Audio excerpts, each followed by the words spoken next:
Good morning everyone. আসলে good morning. ওই যে ফজরের আজান শোনা যাচ্ছে।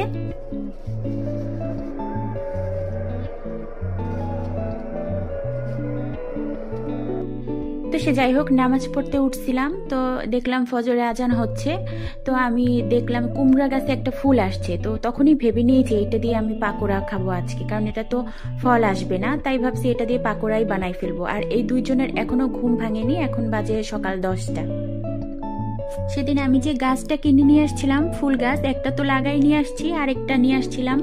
আমার বাসায় টব ছিল, তো টবে পুরনো মাটি ছিল, ওটা ফেলে দিয়ে নতুন মাটি দিয়ে একটু সার দিয়ে আমি গাছটা লাগাই দিলাম। দেখেন, আমাকে গাছটা লাগাইতেই দিচ্ছে না। ও হচ্ছে প্রচন্ড পরিমাণে অ্যাটেনশন সিকার। আমি যখনই বাসায় থাকি শুধু ওকে নিয়ে খেলতে হবে। বাট ওর কালারটা কি সুন্দর, তাই না? মাশাল্লাহ মাশাল্লাহ।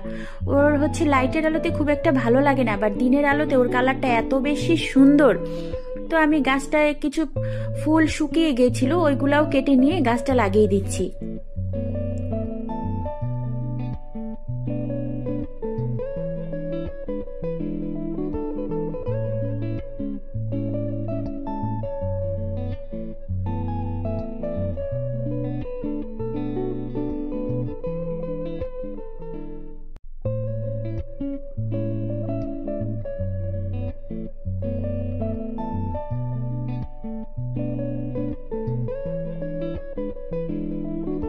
গাছগুলো আমি লাগিয়ে নিলাম, এখন সুন্দর করে সাজাই রাখতেছি।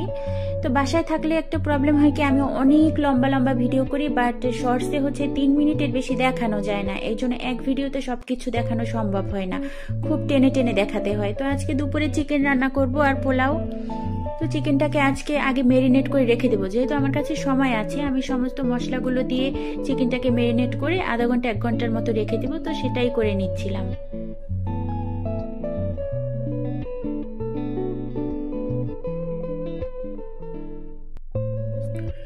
আর রান্না করতে এসে যদি আমি দেখি চুলাটা নোংরা হয়ে আছে, আমি তো সেখানে রান্না করতেই পারবো না। তো সর্বপ্রথম আমি আগে চুলা ক্লিন করে নিচ্ছি। যদিও বুয়া আসে, তো আমি যেহেতু আজকে বাসায় আসি, আগেই রান্না করব, তাই আমি নিজেই ক্লিন করে নিলাম। তো আমি এখানে চিকেনটা রান্না করে নিব আর সাথে পোলাও। তো এটা এক ভিডিওতে এটা দেখানো সম্ভব হচ্ছে না সবকিছু, কারণ সময় শর্ট। তো আমি এখানে রান্না করে নিলাম, তারপরে হচ্ছে আমি পাকোড়াটাও ভেজে নিব। ওই যে মিষ্টি কুমড়ার ফুল ছিঁড়েছিলাম, তারপরে একটা ফুল হয়েছে, তো আজকে একটা ফুল ফুটছিল, তারপরে একটা পাতা দিয়ে 2টা করে মোট 3টা পাকোড়া ভেজে নিছি আমি।